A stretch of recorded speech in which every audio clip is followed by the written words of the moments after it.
Oui, madame, je vous Bonjour. entends. Bonjour. Très bien, bonjour, ça va, vous allez bien? Vous êtes la déléguée? Oui, madame. Très bien.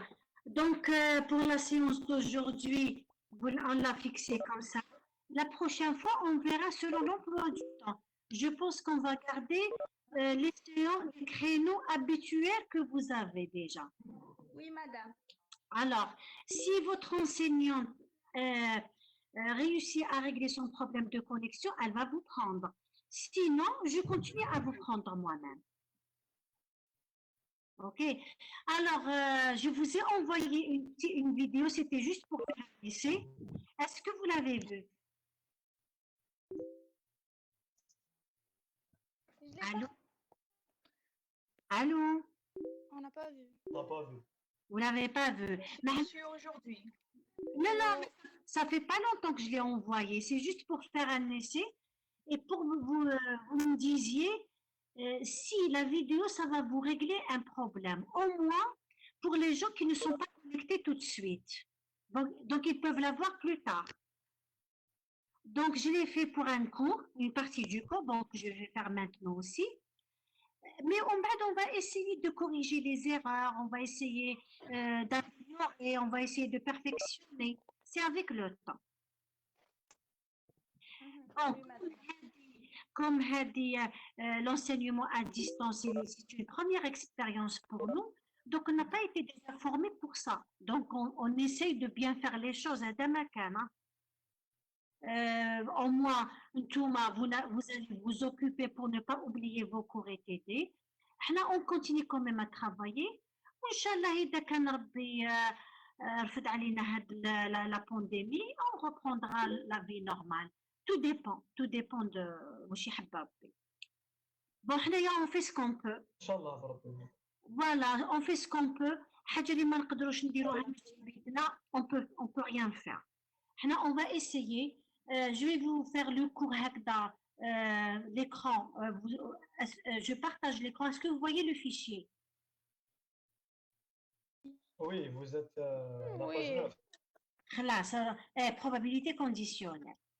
Alors, على حسب votre enseignante, quand on a parlé, قالت لي بلي vous avez fait les probabilités jusque-là. Je parle brièvement sur le chapitre. Bon, d'analyse combinatoire, on ne va pas revenir. Et, sauf si quelque chose que vous n'avez pas compris et vous voulez revenir sur l'analyse combinatoire, on fera une séance sur ça. Mais pour le moment, les calculs de proba. Bon, je vais tout doucement. Hein. Alors, pour les calculs, bon, je vais revenir le début Kamel.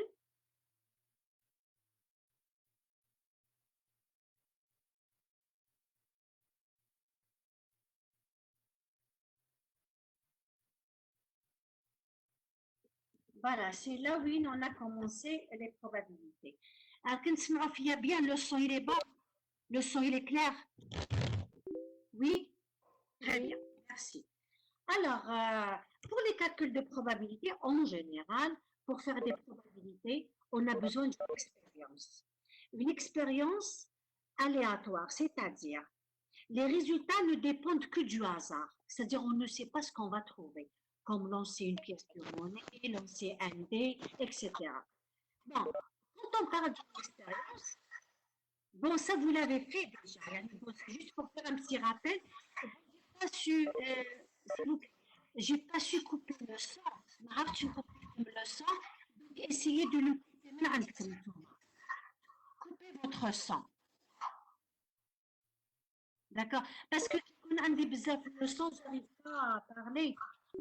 Comme هنايا, j'ai pas trouvé où je coupe le son pour tout le monde. Bon, je vais essayer هذا le bouton. Non?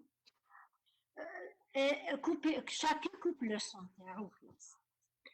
Alors, pour chaque expérience aléatoire, on fait associer un espace. Vous coupez le son, s'il vous plaît.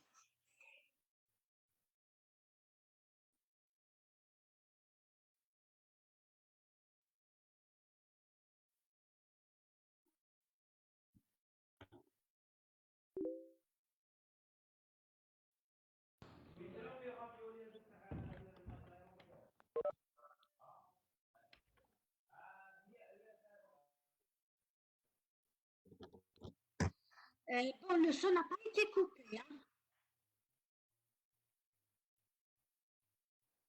Vous coupez le son, comme s'il vous plaît. Madame, vous pouvez faire un clic droit sur l'utilisateur هذاك qui a une option couper le son. لقيتها مي لقيت couper le son لقيت je coupe le son تاعي. وين في participant. Oui, madame, oui. Participant, oui.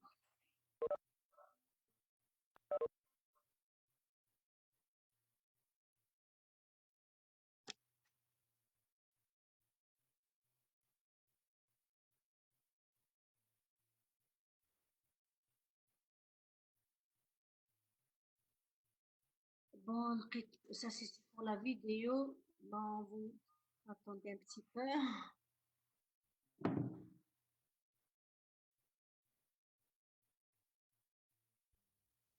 Non. Non,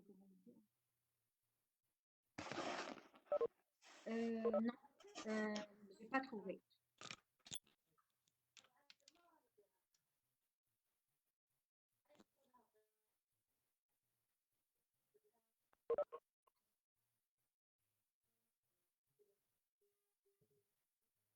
Bon, معلش. Bon, essayez de rester calme. Bon, j'ai pas trouvé, désolé. Bon, pour la vidéo, oui, j'ai trouvé pour la vidéo, mais pour le micro, j'ai... Non. Non, non plus.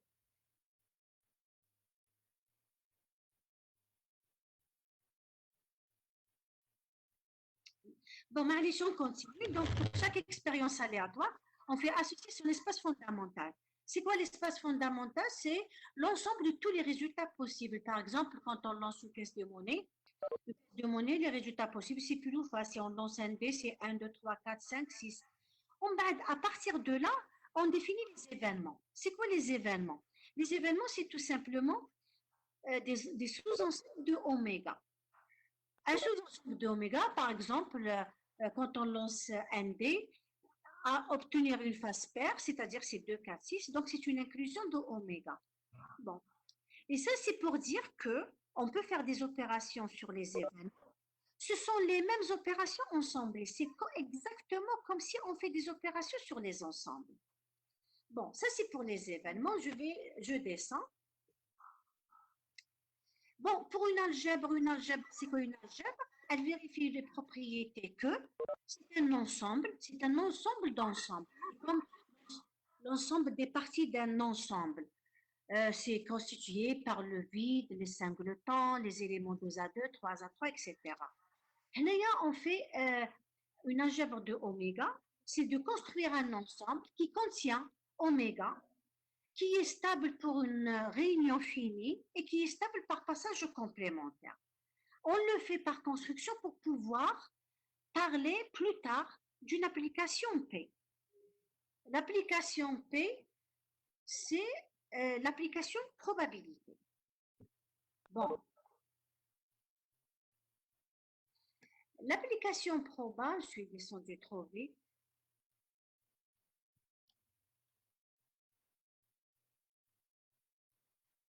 Bon, ça c'est pour l'algèbre. L'espace de probabilité, voilà la...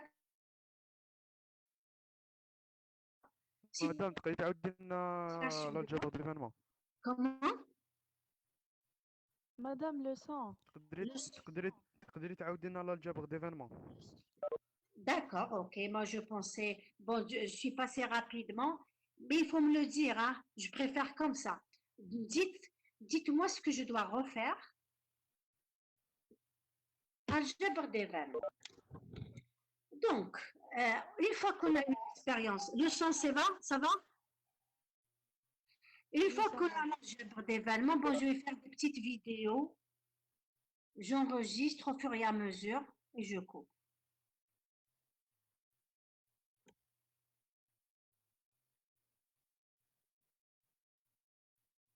Voilà. Je fais des enregistrements de 10 minutes, 15 maximum pour que ça passe. Donc, pour l'algèbre d'événements, une fois qu'on a une expérience, on fait associer l'espace fondamental oméga. Une fois qu'on a un espace, c'est quoi l'algèbre d'événements? C'est un ensemble tel que le vide appartient à cet ensemble. Si on prend deux parties du même ensemble, c'est-à-dire quel que soit A dans l'algèbre et quel que soit B dans l'algèbre, la réunion est liée aussi, c'est-à-dire on a une stabilité par une réunion finie. Et si on a un ensemble A dans l'algèbre, le complémentaire doit appartenir aussi, c'est-à-dire on a une stabilité par passage au complémentaire. Voilà l'exemple. Je donne un exemple, soit l'espace fondamental oméga, constitué par le vide, par les éléments A, B et C. Ça, c'est oméga. On donne une partie AA qui est constituée par le vide, le singleton A, l'élément B, C et le oméga. On vous demande, est-ce que AA donne une construction d'algèbre? Donc, pour voir si ça donne une construction d'algèbre, on va voir les propriétés. Est-ce que le oméga est dans l'algèbre? Eh bien oui. Le oméga, il est là. Le oméga, il est dans AA. Maintenant, si on prend deux éléments quelconques, est-ce que la réunion reste? Si on prend la réunion entre le vide et le A, la réunion, c'est le A. Le A, il appartient.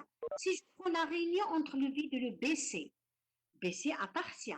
Si je prends la réunion entre A et BC, la réunion c'est A, B et C. A, B et C, c'est oméga. Donc, elle appartient. Donc, je vérifie élément par élément. Maintenant, la stabilité par passage au complémentaire. Je regarde le complémentaire du vide. Le complémentaire du vide, c'est oméga. Le complémentaire de A, c'est le BC. Le complémentaire de BC, c'est le A, il appartient. Le complémentaire de oméga, c'est le vide. Et là, on a les propriétés sont vérifiées. C'est pour AA. Maintenant, pour A2, on fait la même chose. Est-ce que c'est une algèbre? Kif kif.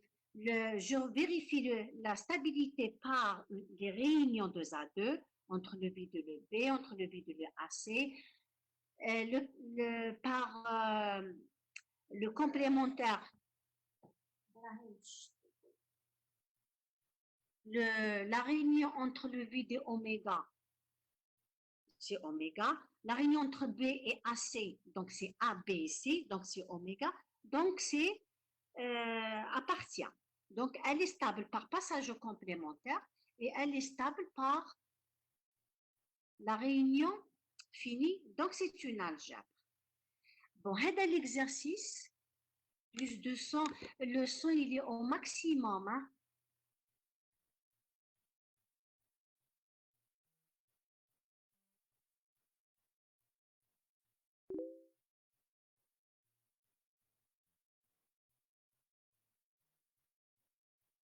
Le son il est au maximum. Je reviens dans l'exercice, je reviens sur le TD. En TD, on va revenir sur l'exercice pour voir que l'intersection d'algèbre, elle reste une algèbre, mais que la réunion, pas forcément une algèbre.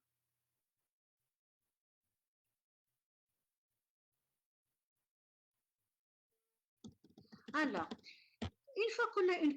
Bon, je fais oralement.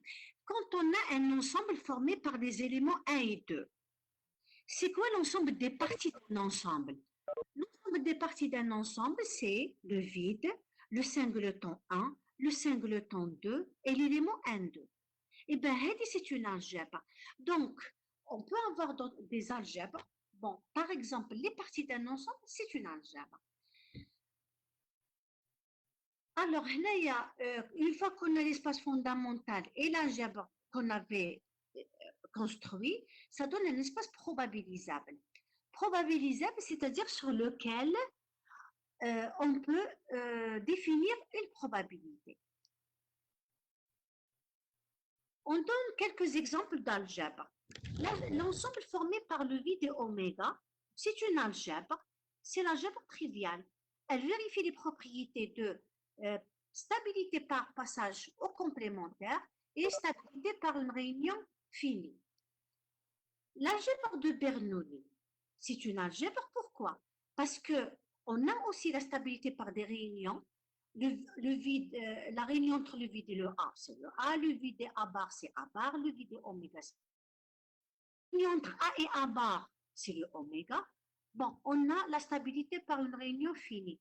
Maintenant, pour les complémentaires, le complémentaire du vide, c'est oméga, le complémentaire de A, c'est A bar, complémentaire de A bar, c'est A, complémentaire de oméga, c'est le vide. Donc, on a une stabilité par passage au complémentaire. Donc, c'est une algèbre, elle a un nom parce que c'est une algèbre particulière, c'est un cas particulier, c'est l'algèbre de Bernoulli. Les parties de oméga, c'est ce que vous connaissez déjà, c'est les parties d'un ensemble, elles restent toujours algèbre, ou elle dit, elle est toujours une algèbre. C'est pas la peine de vérifier élément par élément, c'est l'algèbre.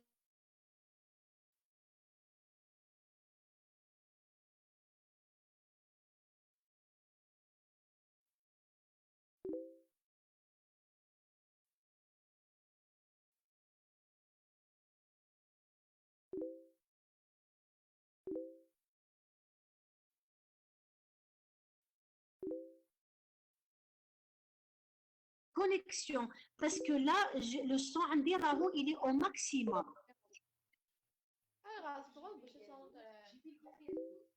Le son, il est au maximum. Attendez, je vais faire un essai. Vous attendez une seconde.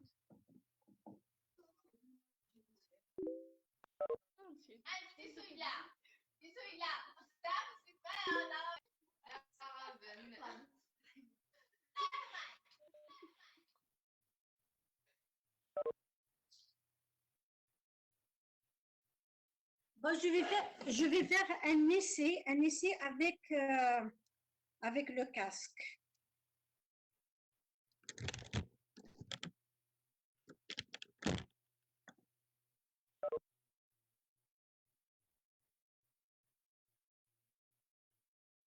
Allô? Allô? Oui, madame. Vous m'entendez maintenant? Oui, Vous m'entendez bien? oui, Oui, oui. on entend bien. C'est mieux que tout à l'heure. Bon, donc d'accord, très bien. Donc, on va garder ça. Donc, je vais garder le casque.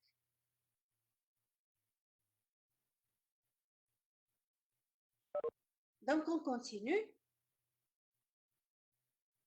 Donc, une fois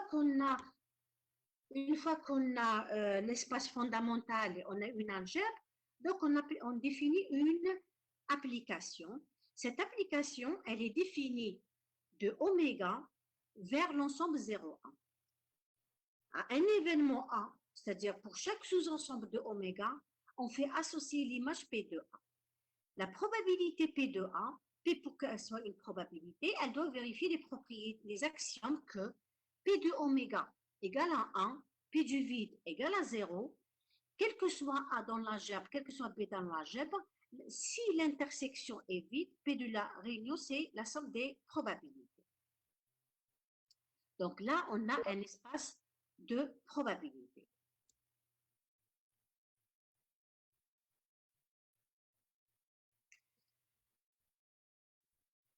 Donc, les propriétés. Bon, les propriétés, je ne vais pas démontrer toutes les propriétés Hakda, mais je vais essayer d'expliquer.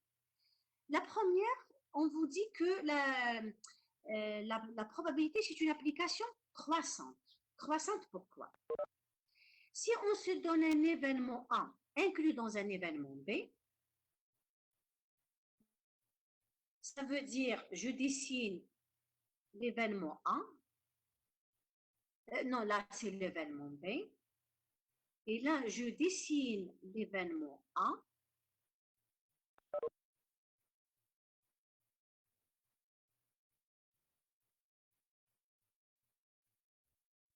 bon, je coince avec le stylo. Bon. Donc si on a un événement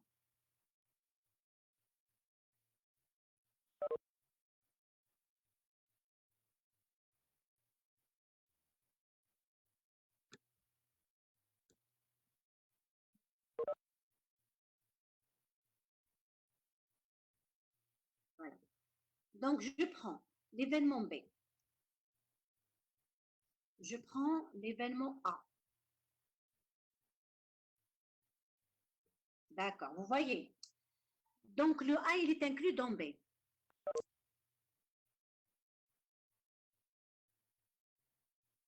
Alors, P de A est inférieur à P de B. Si j'écris cette différence,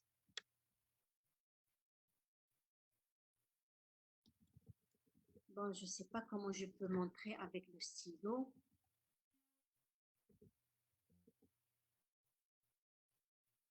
Ben, j'arrive pas à l'écrire. Hein. Bon, معليش, la prochaine fois, je vais faire des démonstrations des formules sur papier et je scanne, je les envoie. J'arrive pas à écrire la démonstration. Donc, la probabilité P, c'est une application croissante. La probabilité de l'événement contraire P de A bar, c'est M moins P de A qu'on arrive à montrer. La différence de deux événements, c'est-à-dire A réalisé et B n'est pas réalisé, donc c'est le P de A inter B bar, donc c'est le P de A moins P de A inter B. La différence symétrique, c'est P de A plus P de B moins 2 fois.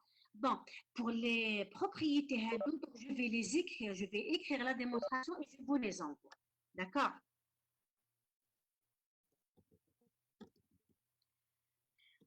Bon, et à la fin, on arrive à la probabilité de l'union de deux événements quelconques, c'est-à-dire pas nécessairement disjoints. P de A union B égale à P de A plus P de B moins probabilité de l'intersection.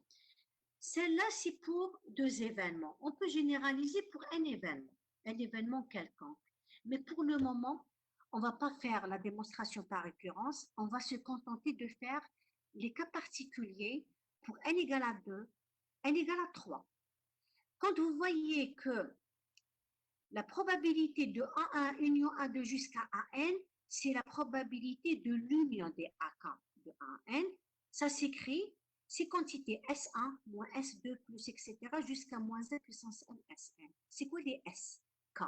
SK, quand on tombe sur K indice, une probabilité d'une intersection de K événements. Allez, prenons le cas le plus simple, n égale à 2. Quand n égale à 2, voilà, la probabilité de A1 union A2, on sait que ça s'écrit P de A1 plus P de A2 moins P de l'intersection. Si j'applique cette formule, je prends le stylo pour vous montrer, si je prends la formule, ça va vous donner, si je prends la formule, ça va vous donner S1 moins S2. C'est tout. Le S1, c'est quoi le S1? Le S1, c'est on va sommer sur un seul indice de 1 à 2, c'est-à-dire c'est P de A1 plus P de A2. Et c'est quoi S2? S2, c'est P de A1 inter A2, c'est-à-dire on va sommer pour I1 égale à 1, I2 égale à 2. Donc, il y aura un seul terme et ça donne exactement la même formule. Pour n égale à 3, pour n égale à 3, si vous faites un développement de A1 union A2 union A3 en prenant A1 union A2 comme étant un événement et avec A3, ça vous fait quand même une petite page de calcul. Et vous allez trouver le résultat, c'est le P, la somme des probas, la première ligne. Bon, attendez, je prends le stylo encore une fois. C'est-à-dire, ça va donner P de A1 plus P de A2 plus P de A3, moins P de A1 inter A2, moins cette quantité, plus celle-là. Ça nous donne S1 moins S2 plus S3. Donc là, on n'a pas à faire des calculs, on a juste à appliquer une formule en prenant les indices. Par exemple, le S2 là, le S2, ça donne quoi? S2, on va sommer sur deux indices, I1 et I2, qui prennent les valeurs de 1 à 3, une probabilité d'une intersection de deux événements. Donc, on peut avoir I1 égale à 1, I2 égale à 2, I1 égale à 1, I2 égale à 3, I1 égale à 2, I2 égale à 3, donc ça donne cette somme.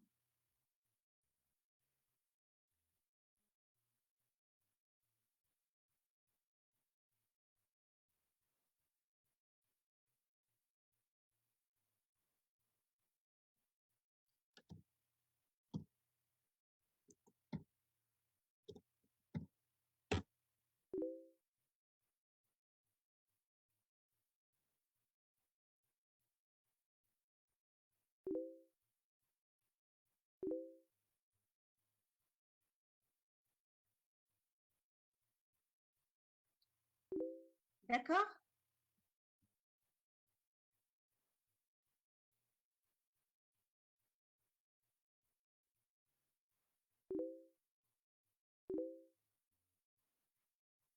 Bon, s'il y a des gens qui ne s'intéressent pas, ben, bon, qu'ils quittent le groupe et c'est pas la peine que je lis des messages mal placés. Hein.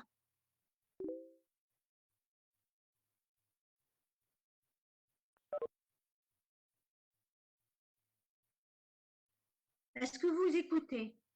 Vous m'entendez?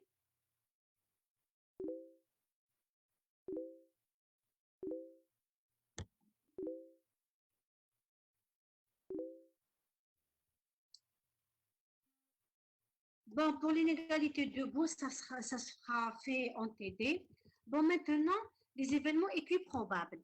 Quand on a un espace fondamental oméga formé par oméga 1, oméga 2 jusqu'à oméga n, avec tous les oméga i ont tous la même probabilité, c'est-à-dire des probabilités égales. Du moment que oméga c'est la réunion, pour qu'on aura un élément avec une somme égale à 1 et qui ont tous la même probabilité, automatiquement, le P de oméga i, les mycons égale à 1 sur n.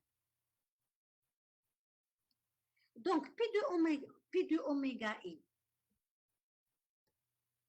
Donc, P de oméga i égale à 1 sur 1. Donc, on est là. Voilà. Chaque oméga i, sa probabilité égale à 1 sur 1. Donc, si on se donne un événement A qui est la réunion de 1 à k des oméga i, quelle est la probabilité de A?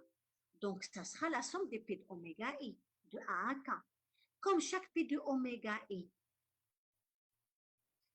oui, les oméga i, c'est des événements élémentaires, c'est-à-dire les intersections sont vides, c'est-à-dire la probabilité des intersections égale à 0, donc ça n'a que la somme. Donc, si je calcule P de A, c'est la somme de 1 à k de P de oméga i. Or, P de oméga i égale à 1 sur n. Donc, on va sommer 1 sur n k fois. Donc, la probabilité, on aura, c'est k sur n. Et de là où on a la définition d'une probabilité d'un événement qui est le nombre de cas favorables sur le nombre de cas possibles, c'est-à-dire le cardinal de A sur le cardinal de oméga. Mais attention, on ne calcule la probabilité d'un événement A avec la formule de cardinal de A sur le cardinal de oméga que si les éléments de oméga ont tous la même probabilité. Bon, j'ai oublié de redémarrer l'enregistrement. Bon, je vais enregistrer à partir de là.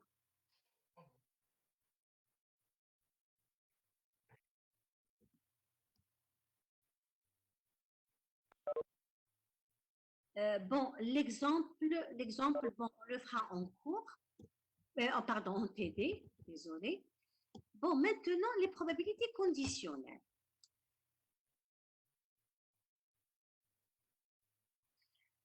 Bon, les probabilités conditionnelles, bon, c'est une probabilité également. C'est une probabilité assez spéciale et qui s'applique beaucoup dans la pratique. On a besoin beaucoup de probabilités conditionnelles.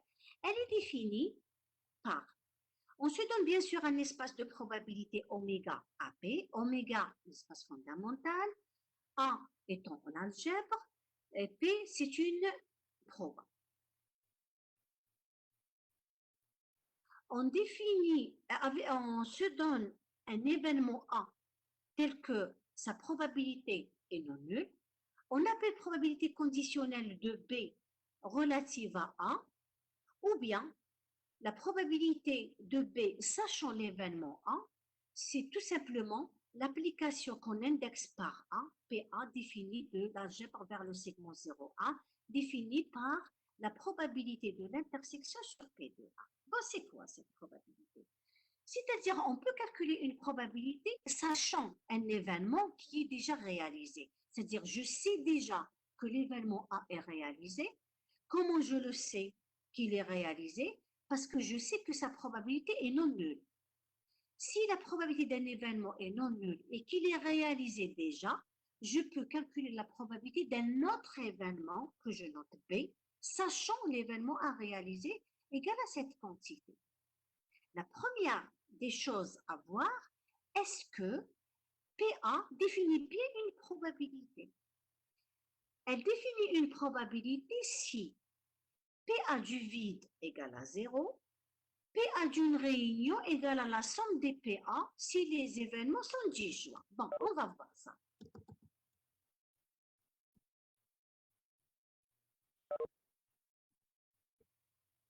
Donc, PA, est-ce que c'est une proba? Est-ce que PA du vide égale à 0? PA du vide, par définition, c'est P du vide inter A sur P de A. Or, P, c'est une proba. Le vide inter A, c'est le vide. P du vide égale à 0. Donc, la première condition est vérifiée.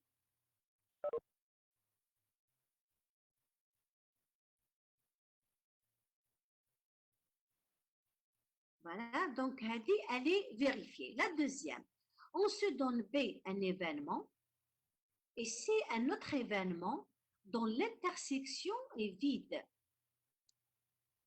On va montrer est-ce que PA de B union C égale PA de B plus PA de C. Il suffit d'écrire correctement les choses. C'est quoi PA de B union C? C'est la proba de A inter, de B union C entre parenthèses, sur P de A. Là, on va développer l'intersection par rapport à la réunion. Comme les événements sont disjoints, le B c'est disjoint, donc automatiquement A inter B, inter A inter C, c'est le vide.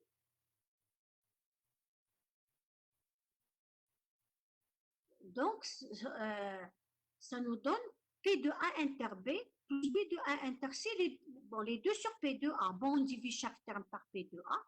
Qu'est-ce que vous retrouvez dans la première quantité? Exactement PA du vide, PA de B.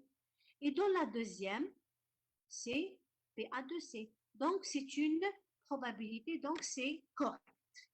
Donc, c'est une proba.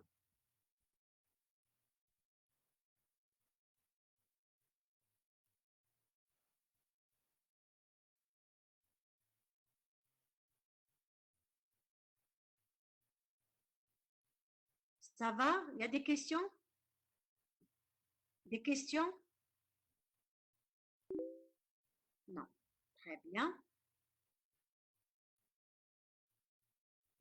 On continue.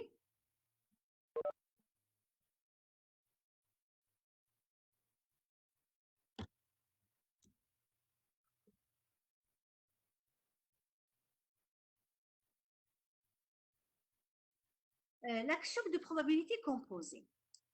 Bon, comme on vient de voir comment elle est définie P de A sachant B, P de A sachant B, c'est P de A inter B sur P de B. Bon, je vais essayer d'écrire. Je prends le crayon. Bon, je reprends. C'est quoi? P de A sachant B. Donc, c'est égal à P de A inter B. J'écris mal hein, parce que j'arrive pas à utiliser la souris. P de A inter B sur P de A. Pardon, sur P de B, parce qu'on a conditionné par B. Voilà. Donc, là, le produit des moyens égale le produit des extrêmes. Donc, P de A inter B, à quoi est égal? Ce sera P de B fois P de A inter B. Voilà. Donc, j'ai commencé en fait par la deuxième. Donc, on a cette égalité. La même chose pour la première. La première, on écrit le P de B sachant A. Le B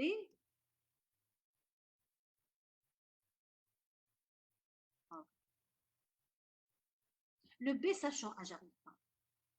Bon, c'est bon. Le B sachant A, c'est P de A inter B sur P de A. Produit des moyennes, produit des extrêmes. Donc, P de A inter B, c'est P de A fois P de B sachant A, d'une part, et d'autre part, c'est P de B, P de A sachant P d'autre part, mais à condition que le P de A doit être non nul et P de B doit être non nul. Ça, c'est le premier axiome. C'est l'axiome pour 2 événements. On peut le faire pour 3. Pour 3, c'est-à-dire on va essayer d'écrire A inter B inter C. Comment s'écrit? Bon, ça s'écrit comme ça. Pourquoi? Si on va poser l'événement D égale A, je vais écrire P de D inter C. Et j'utilise le premier axiome qui s'écrit, c'est P de D fois C sachant D. Je réécris le D. Le D, c'est A inter B. Donc, c'est P de A inter B fois P de C inter C sachant A inter B.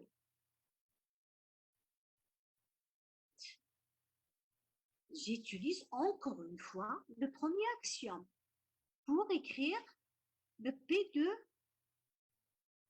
inter B. Donc, le P A inter B avec le premier axiome, c'est P de A fois P de B sachant A. Et celle-là, je la garde, c'est P de C sachant A inter B. Qu'est-ce que vous remarquez? Vous remarquez que on calcule une intersection. Une intersection, elle n'est pas facile à calculer dans la pratique. Donc, dans la pratique, on sait calculer des probas conditionnels. A, inter B, inter C. La chronologie des choses. Il y a le A qui se réalise d'abord, ensuite le B, ensuite le C. Donc, ça va être P de A, la probabilité du premier événement, fois la probabilité du second événement, sachant le premier, sachant A, fois la probabilité du troisième, sachant les 2 précédents. En fait, on ne sait conditionner que par le passé. C'est-à-dire, je conditionne par ce qu'on a. On ne conditionne pas par l'avenir. Je ne peux pas dire, sachant que je vais trouver dans l'avenir tel et tel événement. Non, ça ne marche pas comme ça. Ça marche avec le passé. Si j'ai tel événement, quelle est la probabilité de trouver un autre? Donc, je conditionne toujours par le passé. Et de là,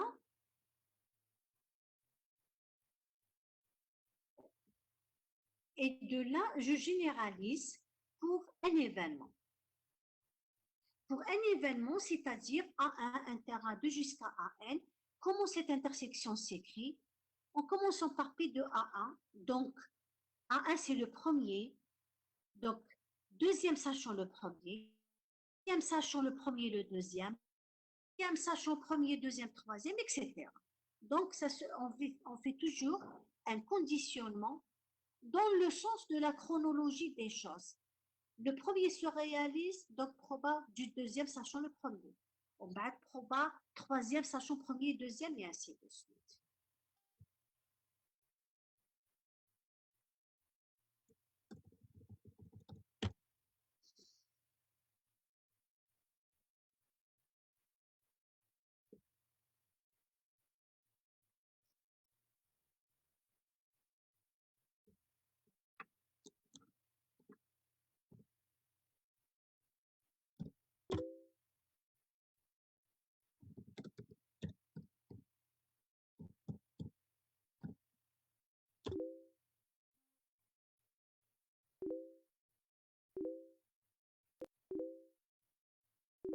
Oui.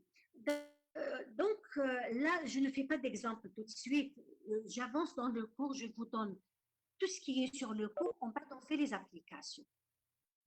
Alors là, une fois qu'on a fait les probabilités conditionnelles, on sait ce que P de A sachant B à quoi est égal, P de B sachant A, on sait comment tirer la probabilité d'une intersection.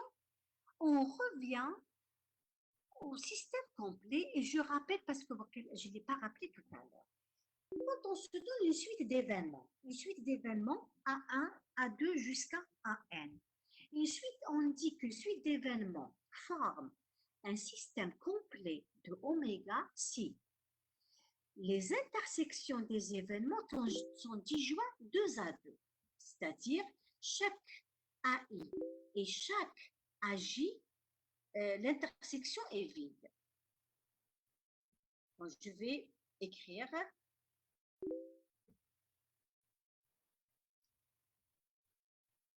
ça veut dire que AI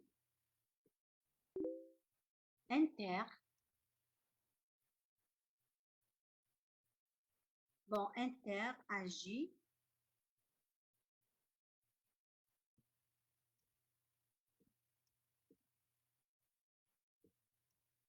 égale le vide, quel que soit I, et quel que soit J. Voilà. Bon, elle dit une chose. Bon, et aussi, pardon, et la réunion de tous les AI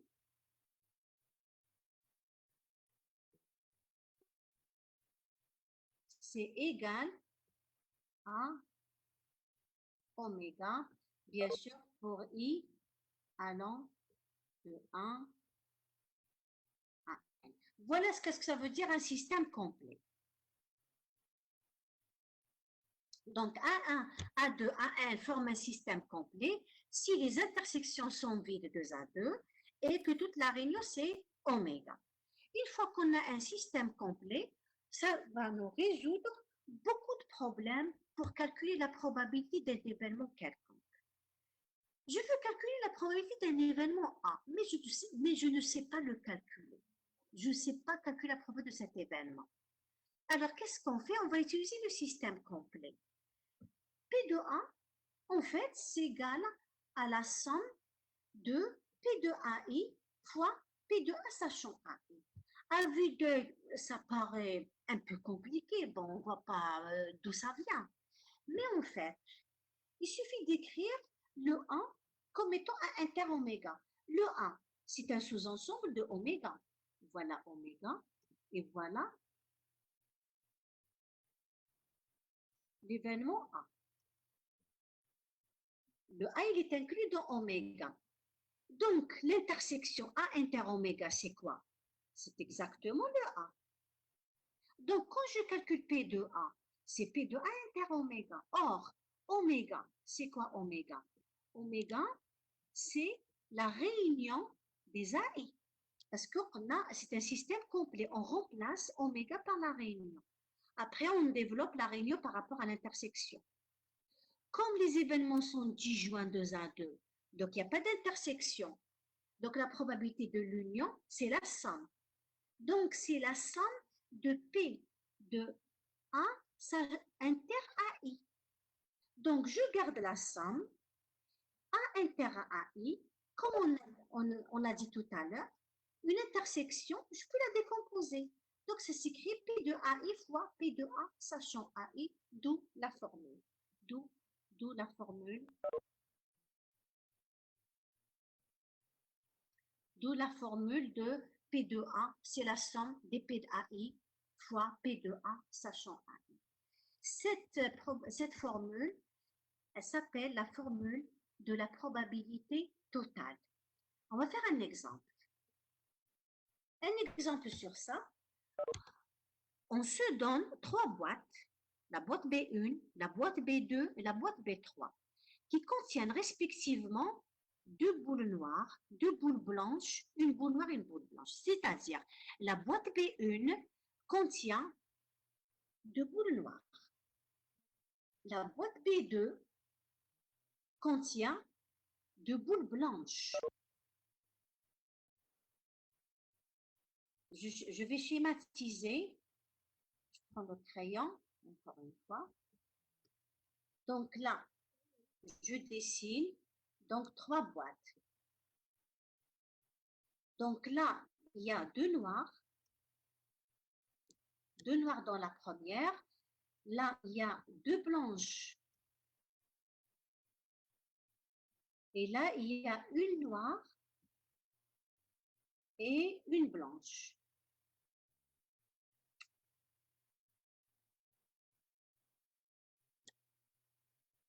Et une blanche. Bon, je ne vais pas bien écrire. Ça, c'est la boîte 1, la boîte 2, la boîte 3. Alors, on vous dit qu'on a 2 fois plus de chances de choisir la boîte B3 que l'une des 2 autres boîtes. C'est-à-dire, que la boîte B3, la probabilité de choisir B3 égale à 2 fois la probabilité de choisir B1 est égale aussi 2 fois la probabilité de choisir B2. Je descends. Donc, je note, on a 2 fois plus de chances de choisir. On choisit au hasard une des 3 boîtes et de la boîte choisie, on tire une boule. On vous demande de calculer la probabilité que la boule tirée soit noire. Donc, on s'intéresse à l'événement N étant tiré d'une boule noire. Donc, je note N. Et là, l'énoncé. L'énoncé, qu'est-ce qu'il dit? L'énoncé dit que 2 fois la probabilité de la boîte de choisir la boîte B3 égale à 2 fois la probabilité de B1 égale à 2 fois la probabilité de B2. Ça, c'est d'une part. D'autre part, la probabilité de B1 plus la probabilité de B2. Écoutez, bon, si vous continuez comme ça, moi je coupe. Hein.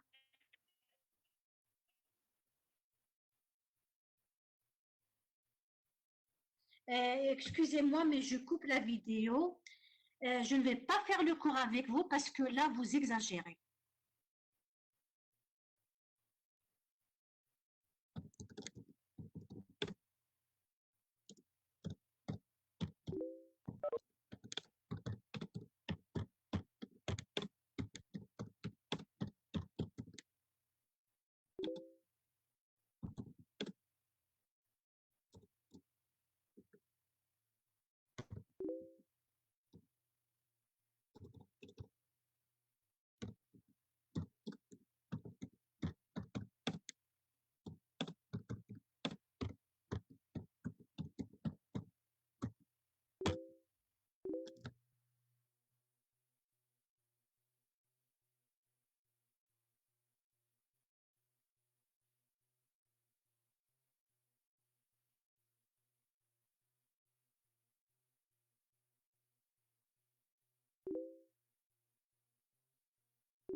Vous m'entendez? Vous m'entendez?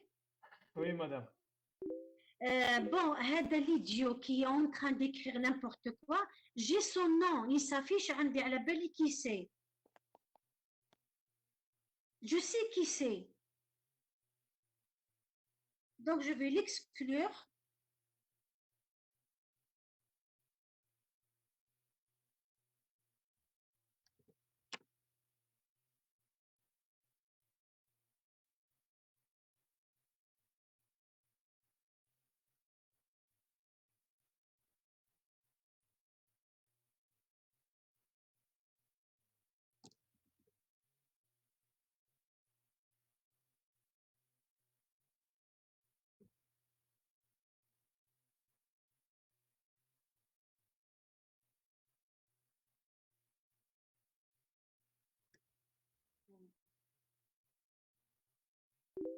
Une autre...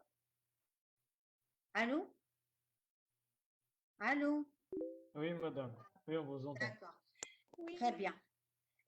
Bon, une autre phrase, je coupe pour 2 bancs parce que là, je remplace votre enseignante, je rends service. Et là, si vous continuez comme ça, je ne peux pas travailler avec des gens qui sont comme ça. Bon, je ne parle pas de tout le monde, je parle de cet étudiant, Heda en particulier. Madame, il y a un moyen de l'exclure, non? Je l'ai fait, normalement, il est exclu. Oui, oui, il n'est pas là, il n'est pas là. Et je l'ai exclu. Voilà. Donc, je continue. Bon, j'ai oublié même ce que je disais.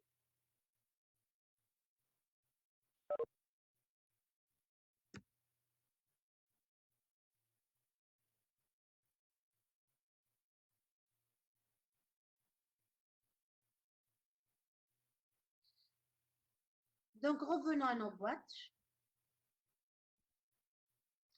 Donc, la boîte B3, donc elle a 2 fois plus de chances d'être choisie que les 2 autres. Donc, on a écrit P de B3 égale à 2 fois P de B1 égale à 2 fois P de B2. Comme on est sûr de choisir une des 3 boîtes, ça fait que la somme des probabilités, la somme des 3 probabilités égale à 1.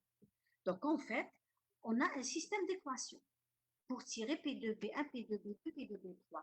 Donc là, je remplace dans cette formule, je remplace là, donc P de B1, donc plus, attendez, là c'est P de B1, c'est pas P de B2, c'est P de B1. Plus P de B1 parce que c'est égal à P de B2, plus 2 fois P de B1 égale à 1, donc P de B1 égale à 1 quart. Donc P de B1 égale à 1 quart, donc P de B2 aussi égale à 1 quart. P de B3 c'est 2 fois les probas, donc c'est 1 demi. Donc on a les probabilités des boîtes. Ensuite, comme les boîtes, quand je tire une boîte de B1, je ne peux pas tirer de B2, je ne peux pas tirer de B3, c'est-à-dire les intersections sont vides. La somme des probabilités égale à 1. Donc, on a un système d'équations. Pardon, un système complet. Donc là,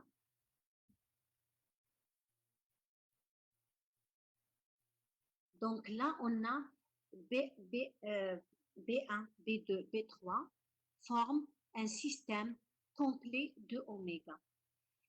On peut aussi calculer, on les donne, c'est-à-dire on traduit l'énoncé.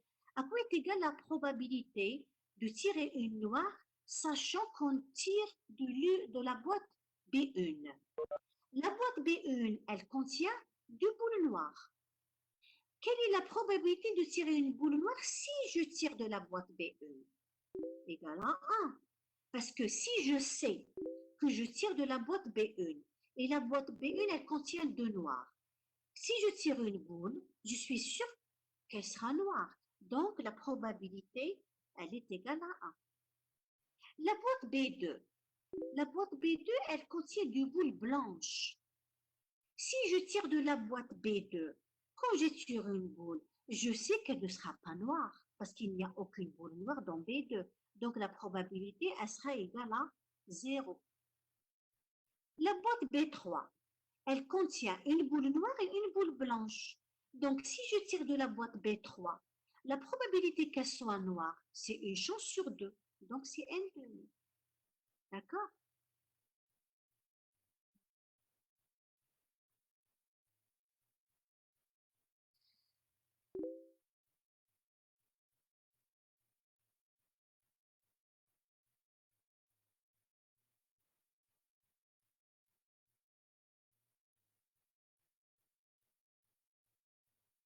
Oui, oui, la somme égale à 1. Bon, je n'ai pas réussi à lire Mejmour qui est en français. Là, c'est simple parce que je n'arrive pas à lire avec l'arabe en français. Oui, d'accord, merci. Donc, on a les probabilités, Hamdik, les 3 probabilités sont là. Les probabilités conditionnelles sont là. On veut calculer P de n. P de n, c'est-à-dire la probabilité des événements n. Donc, on va appliquer la formule de la probabilité totale qui donne. Donc, je descends. Donc, P de n, finalement, c'est la probabilité de B1, noir sachant B1, P de B2, noir sachant B2, P de B3, noir sachant B3. On a toutes les probabilités égales à 1/2. Ça, c'est pour la probabilité totale.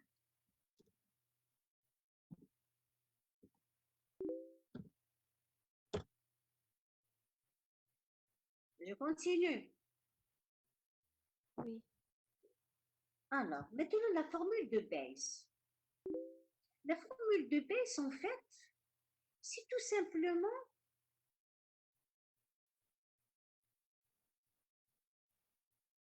la formule de Bayes, en fait, c'est une formule que vous-même, vous pouvez la mettre, vous pouvez la trouver vous-même. Tout simplement, c'est une probabilité conditionnelle.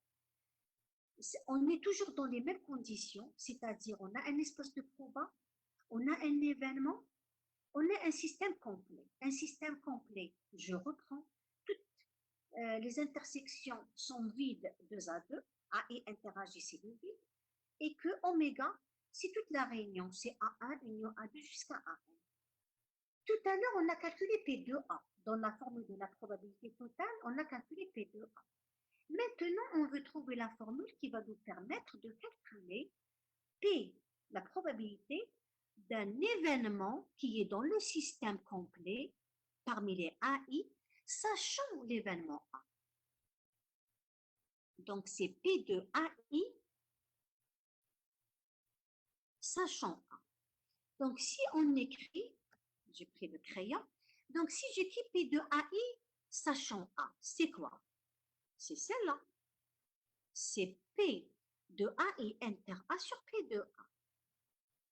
P de A, c'est la formule de la probabilité totale. P de A. C'est la formule de la proba totale. On va remplacer seulement l'intersection P de A inter AI par le premier axiome des probabilités composées, c'est P de AI fois P de A sachant AI. Donc, on remplace, tout simplement. Et on a ce qu'on appelle la formule de Bayes, c'est P de AI sachant A égale P de AI, P de A sachant A. Et sur P de A, c'est la formule de la probabilité totale, c'est-à-dire sur toute la somme. Exemple. Bon, en fait, je reprends le stylo pour vous montrer une astuce. C'est-à-dire quand on ne se souvient pas, de la formule. Comment on peut la retenir? Bon, je vais écrire là. On a P de AI sachant A. Qu'est-ce qu'on fait? Le numérateur, on va écrire P de quoi? Là, c'est AI sachant A, donc on va écrire l'inverse. A sachant AI.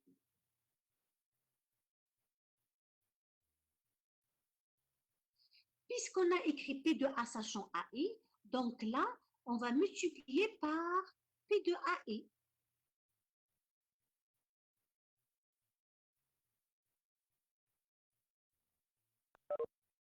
Voilà. Donc, le numérateur, regardez là, c'est le P de AI sachant A. Donc, j'écris le conditionnement contraire, c'est le A sachant AI.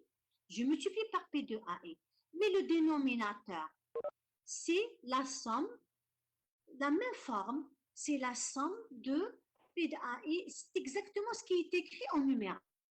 Mais sauf que j'aurais dû mettre une somme sur un indice J, par exemple. Mais là, on arrive à comprendre. C'est-à-dire là,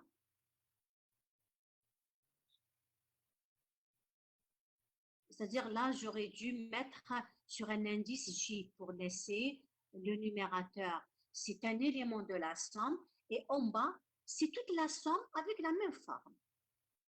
Voilà. Ça, c'est la formule. Application. Exemple.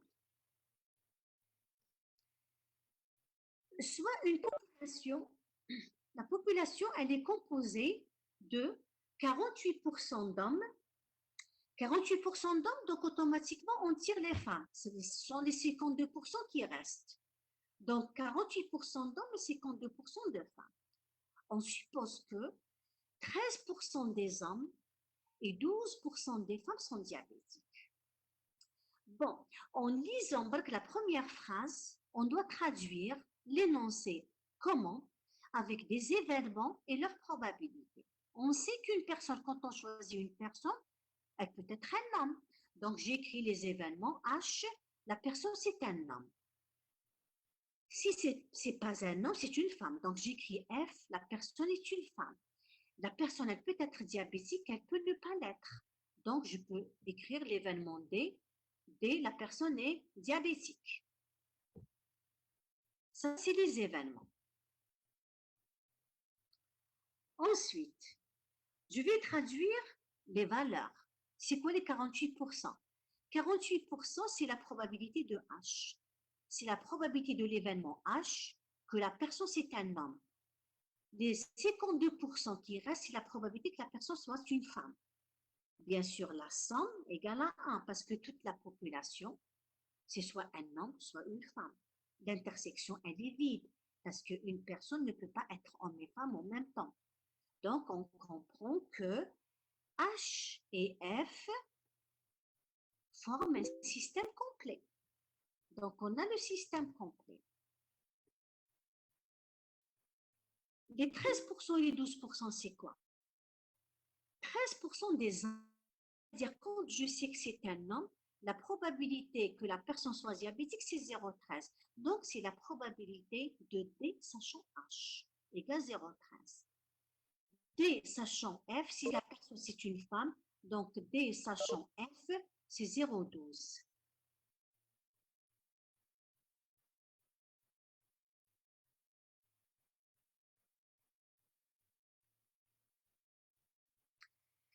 Oui, on peut pas, oui, l'espace vide, parce que les événements sont incompatibles, sont disjoints, l'intersection est vide. Très bien.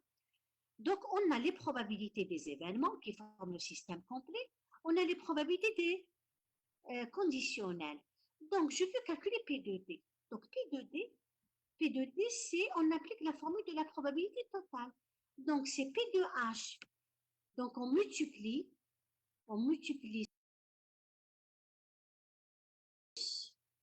cette probabilité avec celle-là. Donc, c'est P de H, D sachant H, plus P de F, D sachant F. On a les probabilités, toutes les probabilités, on les a. Donc, le calcul, ça donne 0,1248. Pourquoi j'ai gardé les 4 chiffres après la virgule? Pour faire l'interprétation. Ça veut dire que 12,48% de la population sont diabétiques. Voilà qu'est-ce que ça veut dire. P de D égale 0,1248, ça fait 12,48% de la population sont diabétiques. Maintenant, sachant qu'une personne est diabétique, quelle est la probabilité que cette personne soit un homme? Donc, sachant que la personne est diabétique, c'est sachant D. Donc, sachant D. Quelle est la probabilité que ça soit un homme? Donc là, on applique la formule de Bayes, ou bien tout simplement une probabilité conditionnelle. P de H sachant D, c'est la probabilité de l'intersection sur la probabilité de D. La probabilité de l'intersection, on la décompose. On la décompose par P de H fois D sachant H. P de H, on l'a. D sachant H, on l'a. Et P de D, c'est quoi? P de D, c'est la première question. On remplace. Donc, c'est 0,5. Ça veut dire que 50% des diabétiques sont des hommes. Troisième question. Si la personne n'est pas diabétique, donc c'est sachant qu'elle n'est pas diabétique, donc c'est sachant des barres. Quelle est la probabilité que cette personne soit une femme? Donc c'est P de F sachant des barres. F sachant des barres, c'est une probabilité conditionnelle, donc c'est F inter des barres sur P de D barres. Le dénominateur ne pose aucun problème. P de D barres, c'est 1 moins P de D.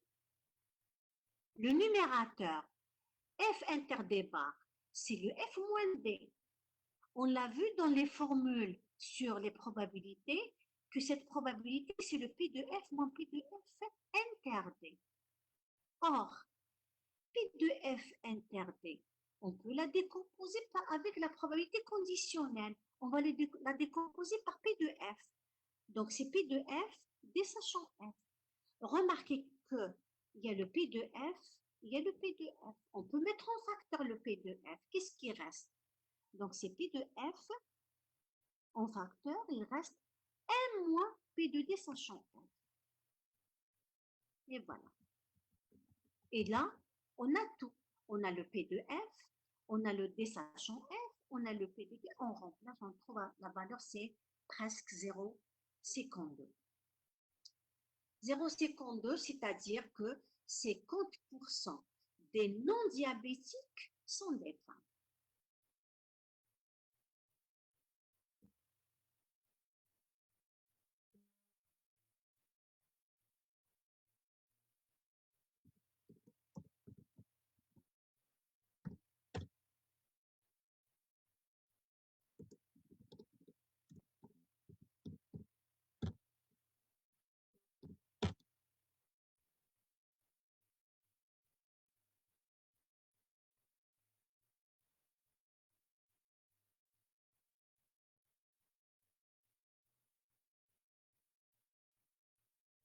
continue.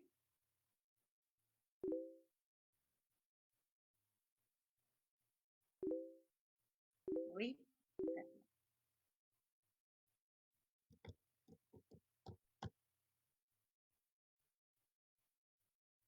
Maintenant, les événements indépendants. Bon, je vais encore démarrer la vidéo pour que j'envoie la vidéo sur l'indépendance.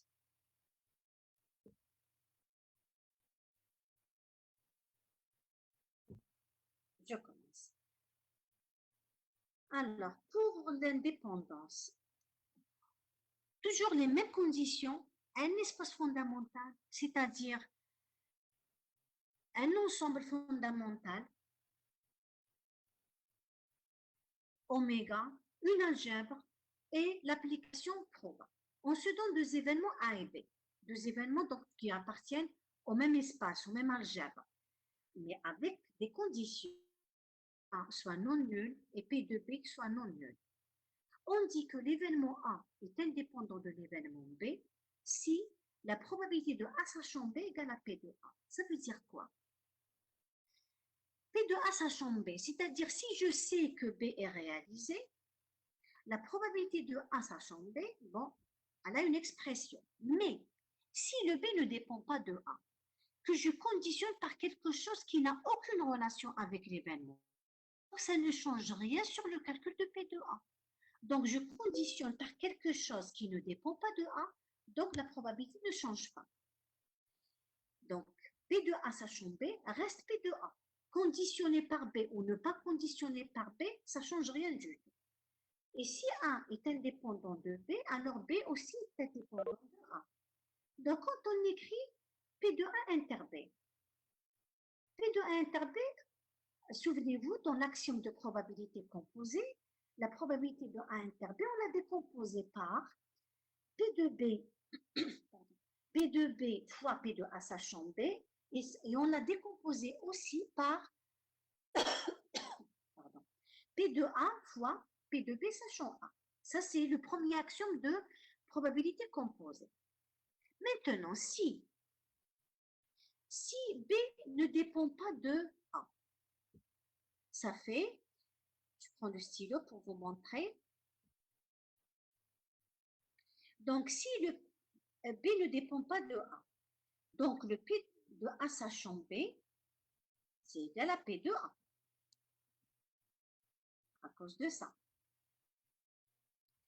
Le B ne dépend pas de A aussi, donc le P de B sachant A égale à celle-là,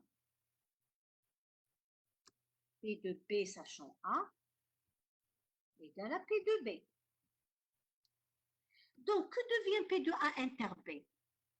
P de A inter B, donc c'est P de B fois P de A, de la première, et de la deuxième, c'est P de A fois P de B. Donc, on a la définition. Quand est-ce qu'on dit que deux événements sont indépendants?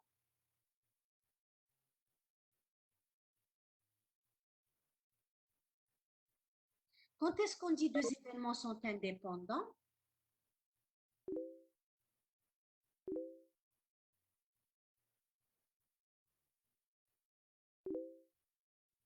Si les événements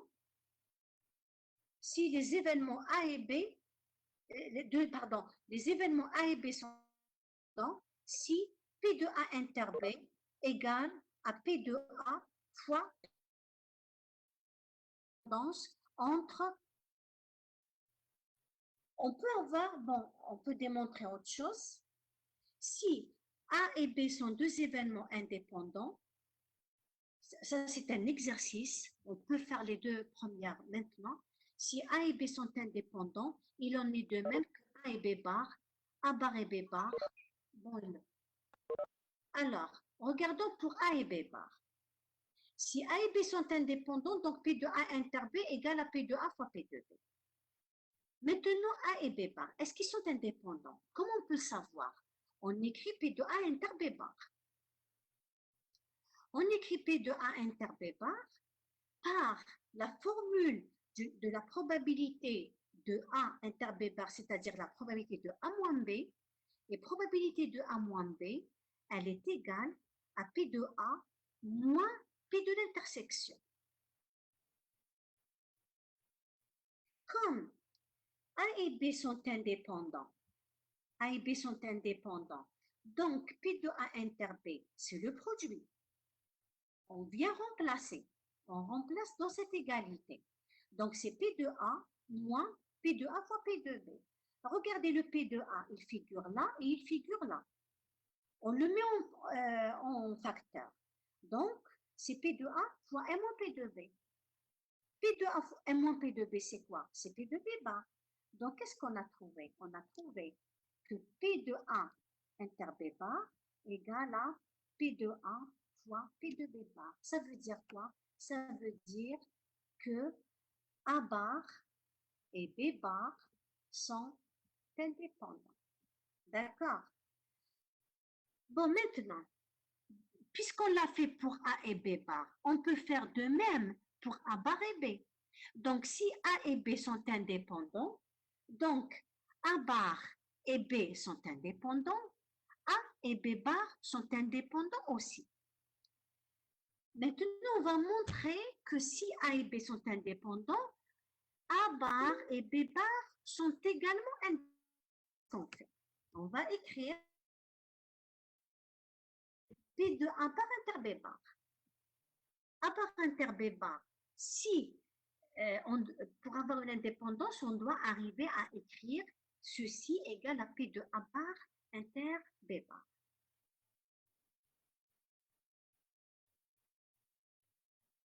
A bar inter B bar, bon là, il faut trouver une astuce, comment on peut l'écrire. Donc, P de A bar inter B bar, c'est, je l'écris, c'est P de A bar moins B. Donc, on l'écrit sous forme d'une différence de deux événements. Et la différence de deux événements, on sait l'écrire. C'est la proba du premier moins la proba d'une intersection. Donc, ça nous donne P de A bar, c'est P de A bar moins P de A bar inter B. Comme on vient de montrer que A bar et B sont indépendants, donc P de A bar inter B, celle-là, A bar inter B, elle s'écrit comme le produit. Parce qu'ils sont indépendants, on vient de le montrer. Donc, je reviens, je remplace là. Donc, ça sera P de A bar moins le produit P de A bar. Donc, P de A bar, P de A bar figure dans les deux. Donc, je mets P de A bar en facteur. Qu'est-ce qui reste? Il reste M moins P de B. Et M moins P de B, c'est quoi? C'est P de B bar. Donc, P de A bar, P de A bar, inter B bar, elle est égale au produit.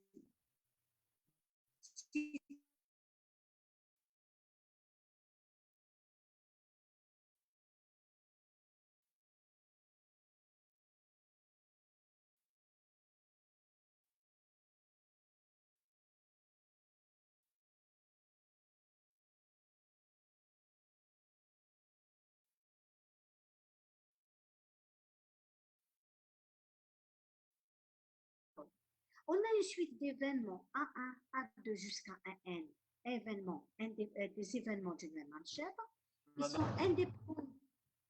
Oui, qu'est-ce qui se passe? Oui, Le son s'est coupé. Est-ce que vous pouvez répéter, s'il vous plaît? à partir de, La P de A bar inter B bar. bon là, d'accord, Merci, madame. de rien. Mais j'ai enregistré la vidéo, donc je vais vous l'envoyer. Mais je reprends quand même. P de A bar inter B bar, j'ai dit que on va l'écrire sous forme d'une différence de deux événements. A bar moins B.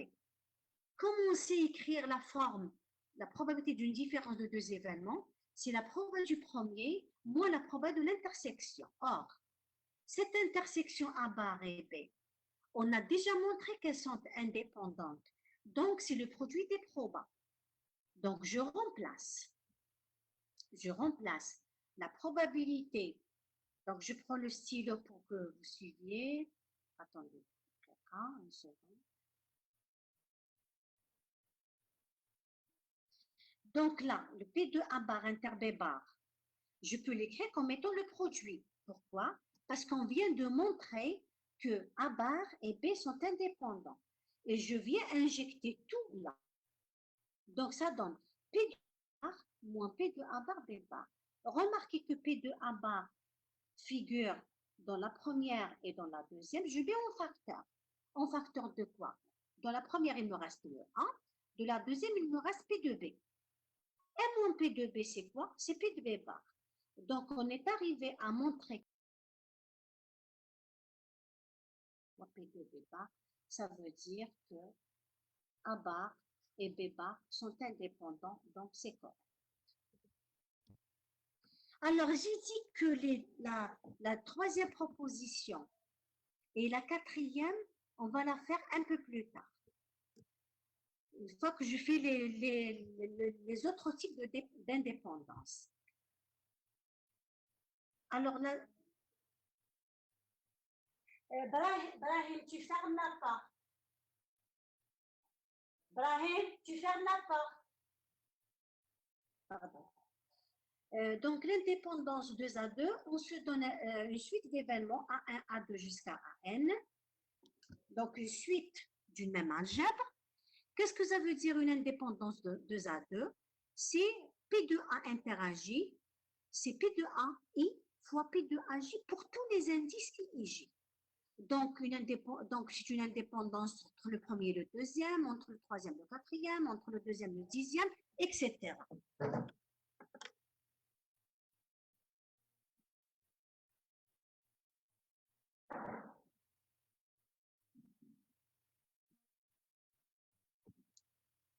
Donc, ça, c'est une indépendance 2 à 2. Une indépendance mutuelle, c'est une indépendance sur tous les événements. C'est-à-dire A1, A2, A1 sont mutuellement indépendants si la probabilité de toute l'intersection, c'est le produit. Bon, maintenant, on a deux types d'indépendance. Bon, la première indépendance, c'est une indépendance de deux événements normaux. Maintenant, une indépendance 2 à 2 plus une indépendance mutuelle, ça nous donne ce qu'on appelle une indépendance totale. Une indépendance totale, c'est qu'on a une indépendance 2 à 2 et une indépendance mutuelle. Voilà. Donc ça, c'est pour les types d'indépendance. Bon, maintenant, est-ce que vous voulez qu'on fasse un exercice? Bon, c'est bon. Est-ce que vous voulez qu'on fasse un exercice sur ça? Ou bien on commence la série?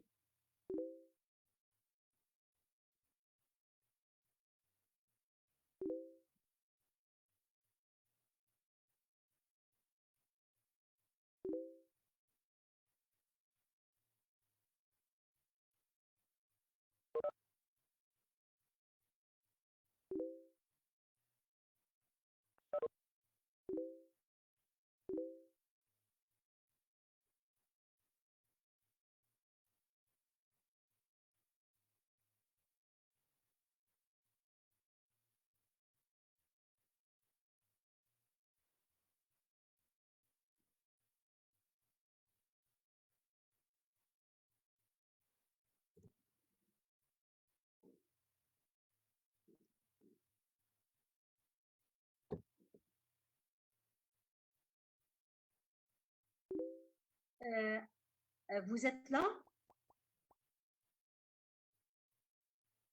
Oui, madame. Madame, est-ce que tu peux envoyer ce PDF? Le PDF, vous l'avez déjà, je pense, hein? Mais je vais vous l'envoyer avec la vidéo. Bon, je viens d'enregistrer la vidéo sur l'indépendance. D'accord, merci. Mais mais vous êtes en train de partager l'écran? Vous le voyez? Oui. Très bien. Oui. Donc, une fois que bon, j'ai posé une question, Bark. Est-ce qu'on fait un exercice? Est-ce qu'on fait un exercice sur l'application de l'indépendance maintenant ou là on fait un TD ou on programme un TD après?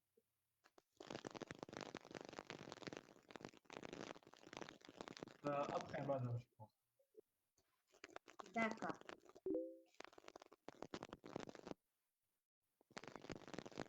Bon, je l'envoie au délégué. Le délégué le partage. Vous êtes là, la déléguée? Non, la déléguée n'est pas là, mais Mais vous pouvez l'envoyer à la déléguée. Vraiment. D'accord, parce que les délégués, je lui ai envoyé tout à l'heure, Marwish Bzef, une vidéo sur les probabilités conditionnelles. C'est-à-dire, vous pouvez revoir le cours. Oui, madame, باتي هنا دوكا باش ابليكي نكونوا. Bon, لما نبعثوا la déléguée. Oui, madame. Oui, madame, bâtir la déléguée. D'accord, très bien. Alors, pour la séance, pour le TD. Bon, vous pouvez, donc, le numéro de la conférence avec le mot de passe, avec ma section, la section 9. Parce que lundi, donc je fais le créneau si ça vous arrange.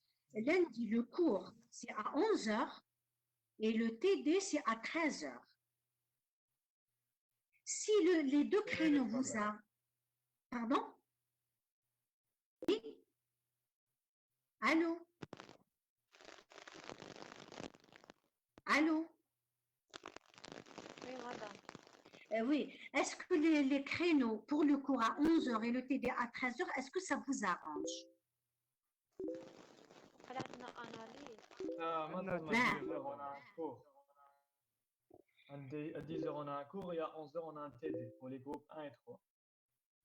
Pour le groupe 1 et 3. Et les deux autres groupes? Ils n'ont rien normalement le lundi. Normalement, ils n'ont rien. À 11 h ou là à 13 h? Mais à partir de 11 Madame, h, à ils sont 11 libres. heures. Bon, mais les chauffes, qu'est-ce qu'on peut faire? C'est-à-dire, moi, les créneaux dans la section 9 sont déjà fixés, donc je ne peux pas les changer. Bon, programmez, Touma, quand est-ce que vous êtes libre, tout le monde? Donnez-moi un créneau là où tout le monde est libre. Comme aujourd'hui, madame. Comme aujourd'hui. La même À chose 10 qu'aujourd'hui. À 17 h. D'accord. Oui. OK. Bon, vous pouvez me contacter par mail. Donc, vous pouvez m'envoyer vos remarques par mail. Donc, l'adresse, c'est la boutique F, etc. Je vous envoie l'adresse du moment de le PDF. Et voilà, et on programme la réunion la prochaine fois. Si vous voulez qu'on la programme plus tôt que samedi, vous m'envoyez un message. D'accord? D'accord, madame. Merci beaucoup. Donc on se quitte maintenant. Bon courage. Donc, si vous avez des questions, n'hésitez pas. Merci, madame. Bon, mais d'abord, est-ce que vous avez des questions maintenant? Maintenant. Est-ce que vous avez des questions maintenant? Madame, Oui. par rapport à l'indépendance totale, j'ai pas bien compris le principe. L'indépendance totale, c'est-à-dire c'est une définition de deux types d'indépendance. Il y a une indépendance 2 à 2, c'est-à-dire la proba de AI interagit. Bon, je remonte l'écran. C'est le produit, c'est-à-dire entre chaque I et chaque J. Et l'indépendance mutuelle, c'est une probabilité entre tous les événements, une intersection totale. Une indépendance totale, c'est ces deux types d'indépendance. Une mutuelle plus une 2 à 2 égale à la totale. C'est-à-dire, on peut avoir une indépendance entre deux événements, c'est-à-dire A1 inter A2 égale le produit. On peut ne pas avoir la probabilité d'une intersection de 3 événements égale au produit. Dans ce cas, l'indépendance ne sera pas totale, parce qu'elle ne sera pas aussi mutuelle, elle sera indépendance 2 à 2. Donc, l'indépendance la plus forte, c'est l'indépendance totale. C'est quand vous avez la 2 à 2 et la mutuelle. Mais à travers d'un exercice, d'un exemple que je vais donner, alors il est sur le fichier que je vais vous envoyer tout de suite, vous allez mieux comprendre l'indépendance totale. D'autres questions?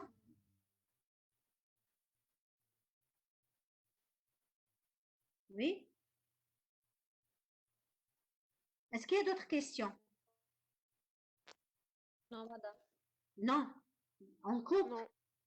Très bien, d'accord. Donc, bon courage et bon, vous envoyez un mail une fois que vous fixez une séance.